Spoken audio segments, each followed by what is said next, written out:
I don't know what it is about United signings that didn't hit under Sir Alex Ferguson that make them so interesting. Kleberson and Bebe are the first ones that come to mind for me. Feel free to drop your favorite below. But I guess what makes them so curious was that Fergie had this ability to make things work with, let's call them interesting players. Players you wouldn't expect to be successful became title winners. And when they left the club, they didn't always find that same success. That's a testament to his ability as a manager. And so when a signing doesn't pan out, it comes across as even more bizarre. And one of the more bizarre in the last couple of decades was a guy named Gabriel Obertan. The bright lights of Old Trafford were a bit too much for him, and where he's ended up now in his career is certainly interesting. Is that a sand pit that he's playing in? A construction site? I don't know. But how did he end up at United, and was his signing as out of the blue as it really seemed at the time? Hello, how are you? New year going well so far? I'm Adrian, by the way, and with a new year, let's look backwards on a character who was in the Premier League for a few seasons before he evaporated. Why now? I have no idea. Every once in a while, these random characters pop back into my brain, and then I go down a rabbit hole, and then force this rabbit hole upon you guys. So let's go. If you like videos like this and you're new around here, do subscribe. It makes the algorithm happy. And also makes me happy too, if you care about that. United have confirmed they've accepted a bid for Cristiano Ronaldo. 2009. I was in Portugal for the first time ever with my family, and I remember walking into a little cafe in Nazaré and seeing Cristiano Ronaldo's Real Madrid unveiling. Quite the unveiling, actually, eh? Benzema, Ronaldo, 55,000 people in the Santiago Bernabeu stands. Whew. Anyway, 1 week later, Ronaldo's former club, Manchester United, unveiled a hat-trick of signings themselves. And just look at the fanfare. Well, maybe no fanfare, but there's a couple of known quantities at least, and former Wigan winger Antonio Valencia, former Liverpool and Newcastle and Real Madrid striker Michael Owen, and then a tall French fella named Gabriel Obertan. Not so known to most people outside of France at the time. So perhaps not as exciting as Ronaldo, Benzema, and Kaká, but hey, it was something, and Fergie had a knack for drawing great performances out of pretty much anyone. While his signings seemed a bit random in the pre-internet age, well, not pre-internet, but pre-millions and millions of comp videos and scouting platforms age, he did indeed show a lot of promise from a very young age himself in France. Obertan was 20 at the time of joining United from Bordeaux, but everything he had achieved prior to then was pretty impressive. If you follow French football closely, then surely you've heard of the Clairefontaine Academy, aka INF Clairefontaine.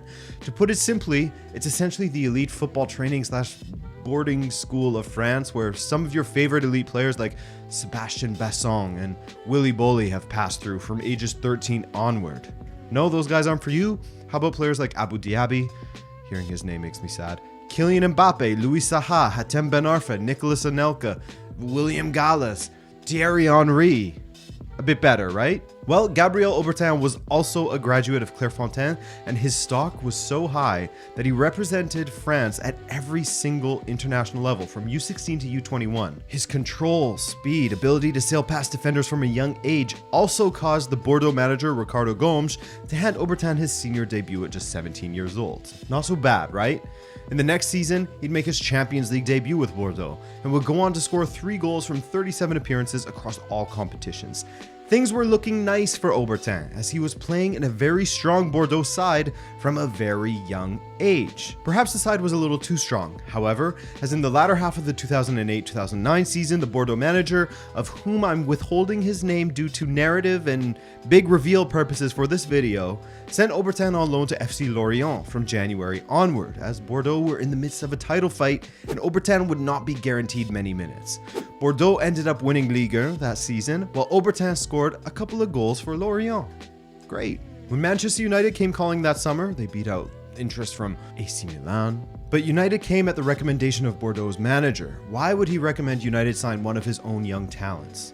Because Bordeaux's manager was none other than former Manchester United player Laurent Blanc. Yes, it was an inside job, though he may have been a double agent judging how Obertan panned out at United. Perhaps that recommendation was to dupe Fergie. Glory, glory, Man United!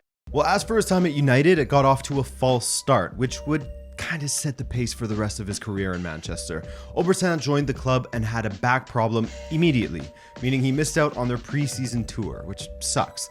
When he returned to the fold to make his debut, he looked predictably off of the pace, and unfortunately, he stayed that way for much of his time with Manchester United. I guess it didn't help that he arrived right after Ronaldo left, with fans immediately looking to him as their hope for the future of Man United's wings, someone who couldn't necessarily replace Ronaldo immediately, but in the long term, they were confident that Fergie could repeat the Ronaldo trick. He was indeed mostly utilized as a winger, but similarly to what we would see at his next club, he looked better when, and albeit it was rare, but when he played a little more centrally, or at the very least when he could rove inside with the ball rather than hug the touchline. Perhaps the best performance that United got out of him was in his first season, where when he played centrally against VfL Wolfsburg, Obertan picked up 2 assists in a 3-1 victory. However, in that first season, Obertan actually played more matches for United's reserve side than he did in the Premier League. And the same would be said of the 2010-11 season, of which it seemed as though Fergie had made his mind up about the talent. Speed was one of the only things that Obertan offered, as his decision-making was poor and his ability to beat defenders suffered as he became quite predictable, a bit of a one-trick pony that, even when this pony did manage to beat you, the pony's final ball probably wasn't going to hurt your team. For that reason, he spent the entirety of the second half of the 2010-11 season with United's reserves, unable to dislodge Nani, Valencia, or Ryan Giggs, who, even with 37-year-old legs, was preferred on the wing to Obertan. When he was signed by United, Fergie was excited, saying, quote, "There is a goal in Gabby, and there is no question of that."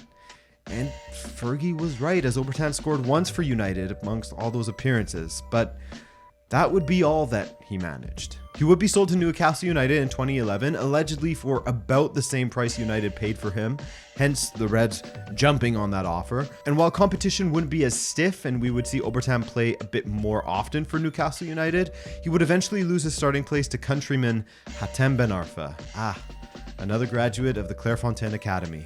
More like the Claire Fraudten Academy. Am I right, fellas? It was Groundhog Day for Obertan, as he would have lengthy spells on the sidelines due to injury, and whenever he made it back on the pitch, well, let's just say that some fans mockingly referred to him as Gabriel Overran, as too often you would find Obertan running the ball out of play, smashing a cross-in that sails over everyone, or completely losing control of the ball as he dribbled past his marker. He was chaotic and seemingly had lost all confidence, unfortunately. While his reputation in England was pretty much finished by that point, Obertan was able to grab a deal with Russian club Anzi Makachkala. Except about 3 years too late, as the Samuel Eto'o and Roberto Carlos big cash days were long gone, replaced with massive budget cuts, and their owners all but giving up on the team completely. Obertan made 8 appearances there in the first half of the 2016-17 season before returning to England via Wigan in January 2017, but even the championship side didn't see enough in the French attacker to make his move a permanent one. Which, God, that hurt. I feel for this guy. So Obertan moved on to Levski Sofia in Bulgaria, where he found some success for a couple of seasons and endeared himself to some parts of their fan base. But when the opportunity came to join Turkish First League side BB Erzurumspor, which I nailed the pronunciation of, he took it. By the way, the First League is the second tier in Turkey. From there, well, you remember that image I showed you from the intro where it looked as though he was playing football in a construction site? Obertan moved to the United States to join the Charlotte Independents.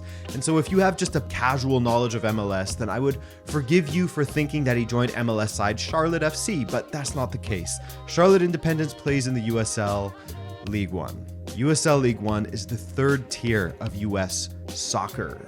He initially signed with Charlotte Independents in 2021 and spent the first part of 2022 on trial with MLS newbies, Charlotte FC. There you go. While Obertan took part in Charlotte's preseason, he didn't end up making the squad and never made an appearance, but he ended up staying in Charlotte, re-signing with the Independents, where he remains to this day, and things are going great both on his side and for Charlotte Independents. It's a happy relationship. When you look at where he first came to prominence, playing for a Liga side at a young age and then getting a dream move to Manchester United, and then compare that to where Obertan is today at just 34 years old, now playing in the third tier of American soccer, It's pretty wild to see how his career went. I just hope that at the end of it all, Obertan is able to look back on his career in a positive light, to relish the unique experiences he had across Europe, rather than focus on the negatives and the fact that it may not have played out as he would have hoped from a young age.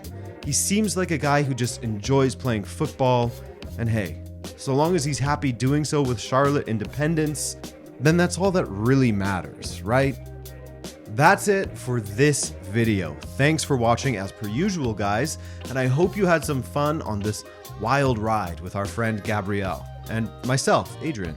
If you did enjoy it, a like is always nice as the algorithm demands payment. And hey, subscribe if you want more from me.